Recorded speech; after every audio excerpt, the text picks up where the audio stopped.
Good morning, welcome to EMTV. The pandemic is beginning to take its toll on university staff. We are going to talk about how staff is doing based on a new employee survey. And might the election result bring some hope for the well-being of employees? I will ask this question after the news. The library had to spend tons more on the purchase of e-books during the corona crisis. Physical books were inaccessible and e-books turned out to be far more expensive and far more complicated to buy than regular books. First-year students will only pay €542 in tuition fees for the next academic year. This is a quarter of the standard rate. They already received a reduction in their first year, and because of the corona compensation, they are now getting a double discount. Stop investing in the fossil fuel industry. That is the request of a group academics who are members of ABP. That is the pension fund for civil servants and also for university staff. The fund plans to be climate neutral in 2050, but that is going too slowly according to their demands. Since last Monday, the university has opened 500 extra study spots. Students tell why they prefer to study on campus instead of at home. Why did you decide to come here instead of studying at home? Well, my girlfriend is at my house in quarantine because her roommate has corona, so we're together in one room. At home I get distracted easily and I just prefer to work on campus because there I have an organized study space. Being at the campus is way more chill to study. Nobody's disturbing you. And you have all the facilities, like good internet. Well, personally for me, I live with some crazy housemates, so I prefer studying here. There are more spaces available. Is it easier to get a place to study? For the university library it was pretty hard, but for Polak it's very easy. Because normally the library would be full at around 9:01. Do you have any reservation tips? Wake up early so you can make your reservation at 9 o'clock. It's literally at 9 o'clock in the morning you have to be there or it's game over. Yes. Those were students, but how are universities' employees doing? According to the first results of the well-being survey, they are still hanging in there. However, the pandemic is beginning to take its toll. Virtually present today are Professor of Work and Organizational Psychology, Arnold Bakker, and also here is Roos Schelvis. She's a member of the HR department. Welcome to you both. It's good to have you here. Arnold, start with you. You probably saw the election results just as we all did. Again, the VVD is the largest party. It isn't official yet, but they will have the win again. They have been the largest party for years. What do you think this will mean for universities and also topics as mental health and work stress? Good morning. I think that for me the most striking result is that D66 became actually one of the biggest winners of yesterday. And D66 is led by a strong female leader, and she grew up in a family of teachers. So I think this is also the politics of D66, that they have really an eye for teaching, and I hope that they will really look at the workload of academics and the well-being of academics, as well as teachers in elementary schools and high schools. Yeah, because as we saw last week, EM did a poll among university employees and students as well to see what they would vote for. And D66, as you say, would be the largest party here. So you're not that surprised? No, I'm not surprised. If you look up, I actually just looked up at Wikipedia, they are having the largest number of people holding an academic degree. So people who have a university education, they like D66 because traditionally they have an eye for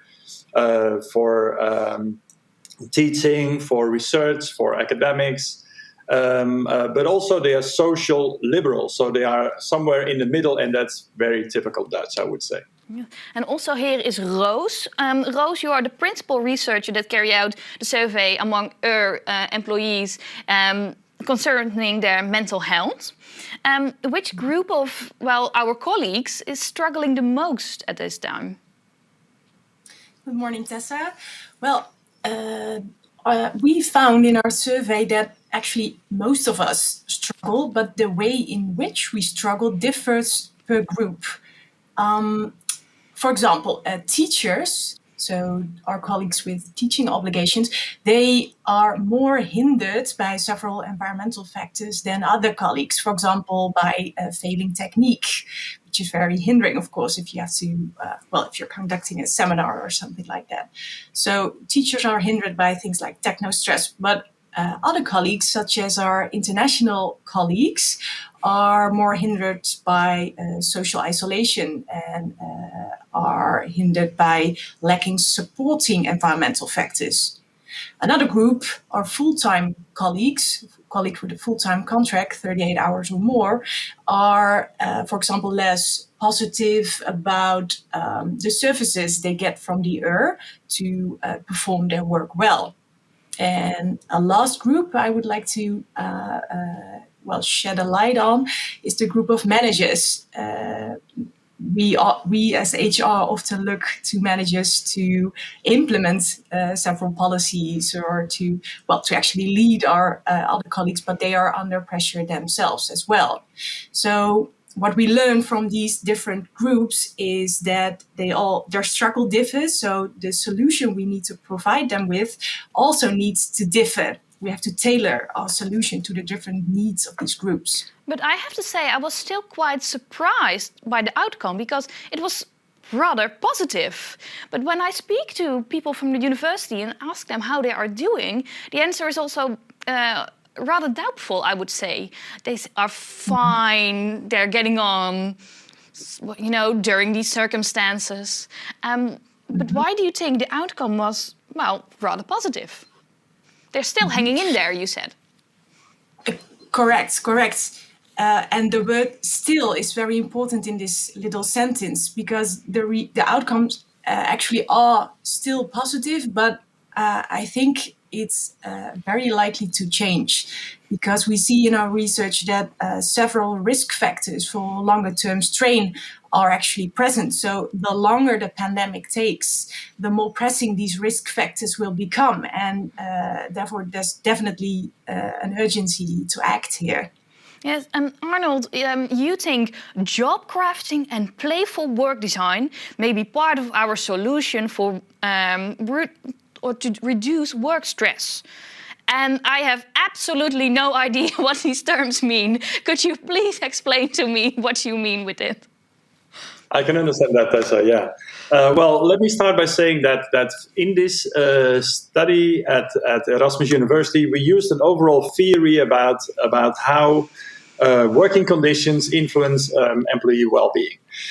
So we say that if you have high demands and low resources, then the chances are higher that you will experience job stress and that you will eventually burn out. And we have a lot of evidence for that in many, many studies.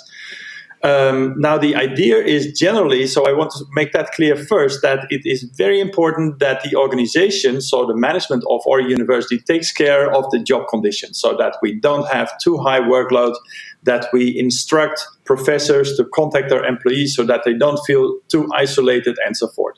But then coming to your question about job crafting and playful work design, job crafting, both are proactive strategies, so behavioral strategies that employees can engage in. Job crafting is the proactive changing your working conditions, molding your work conditions so that they better fit with your needs and your preferences and your own capabilities. So, for example, if I feel rather stressed because I have 200 emails, which is true, I have 200 emails, I can think of strategies to proactively deal with them. And one way to playfully do that is to set a clock for myself and say, okay, in the next hour, I will deal with 25 emails. And then if I reach that, I will feel okay, I will feel fine, I will feel okay. So, but also with the job crafting, what we mean is that you can wait for your supervisor to contact you and to support you, but you can also proactively ask for support. Ask for feedback. Look for opportunities to develop yourself, also in the times of Corona. So we say there is a role for the management, for the management board of the Erasmus University, but also for employees themselves. Yeah, but now I feel the stress in me rising because I can be quite competitive. Now I have to be a competitor to myself to work off 25 emails in an hour. That's probably not what you mean with this? No. Okay, so it's important to note that these proactive work strategies like job crafting and playful work design, these are the things that people really want to do themselves. So some people do this more naturally. If you're a playful person, if you're open to new experiences, if you're extroverted, then you will be easier in making jokes over a Zoom connection, in meetings with colleagues. You will ask exciting questions in a meeting, and so forth and so forth. But when it comes to competition, it's not a competition with other people. So you can never lose, actually. Oh, I like that. I prefer that. Yeah. Yeah, you can really never lose. So if 25 is too much for you, you could say 10 and be happy about that. So the important thing is the self-starting behavior that you need to show if you're alone at home, like I am at the moment. So you are alone. You have to hang up your own party decoration and make your own party. So come on, let's face it, we have a lot of work to do, but let's do it in a positive way. That is the job crafting perspective. Yeah, but of course it's also still a very serious topic because work pressure and high work stress have been issues at universities for years and years now. Shouldn't university also tackle this structurally? So if there are more students, we would hire more lecturers, for example. Yeah, definitely agree. Yeah, our work is very influential worldwide when it comes to burnout. We know a lot about burnout, and we know that it is devastating, and that it also affects people in higher education. Definitely true. I agree that when it comes to structural approaches, these are to be preferred, because if you offer people mindfulness courses or offer them the option to do meditation to deal with the stress, that will not take away the stressor. So eventually they will face the stressor again. So of course it's better if you have a lot of teaching, a lot of students, to have more staff, to try to arrange the work in a smarter way, in an efficient way. And I think the university is trying to do it. But I really hope that the political parties, and I put my hope on D66, that they and that they will have a convincing influence in a coalition, that they will give universities the money to really take care of this. Yeah, and luckily we have someone of the HR department in our midst. Roos, how do you feel about this? I fully agree. Of course, we need structural solutions. Structural solutions are to be preferred because they are more sustainable. A good start also by our government is, of course, the National Education Program. I call it a start because these funds are not structural yet. So it's not likely that they will solve the issues that have been, mounted up over the years. But it's a good start, and I have further hopes. Another thing we are doing ourselves as an organization, as the EUR, is that we have an approach to work pressure, which is actually a participative work redesign project in which management and employees together sit in a room or virtually sit in a room, and talk about what are bottlenecks or issues in our work that actually leads to work pressure, and which bottlenecks are within our reach to solve, to fix, and what bottlenecks or issues are we asking from the executive board or maybe even from the Ministry of Education to solve? And from this analysis of bottlenecks and issues, we'll further look into what solutions need to be implemented. And if we do this together, make a good analysis, actually come up with solutions, and of course then implement solutions, don't forget that part, and then look back, have we implemented the solutions, and has this resulted in fewer work pressure, less work pressure, then I think this will actually help us. Even this month, a new survey will be conducted. So hopefully, we will see how the situation develops quite soon. And we will be in touch when the next results are in. I want to thank you both for joining this morning. Thank you, Arnold. Thank you, Roos, for joining. And the concern for welfare of employees is high, but the problem is not always being addressed structurally. What would that look like? We care so much about you, so we're going to focus on mental health in the workplace. Oh my God, I'm so glad you brought that up. Could you please consider hiring some more people? We feel so pressured at the moment. And could you consider increasing our pays? Because we cannot keep up with the spiraling cost of living. We are so stressed right now. We can't afford anything. We were thinking yoga. Thank you all for watching. EMTV will be back next Thursday, and we will be back again at 9 a.m. Do you want to keep up to date with the latest news? Go to erasmusmagazine.nl.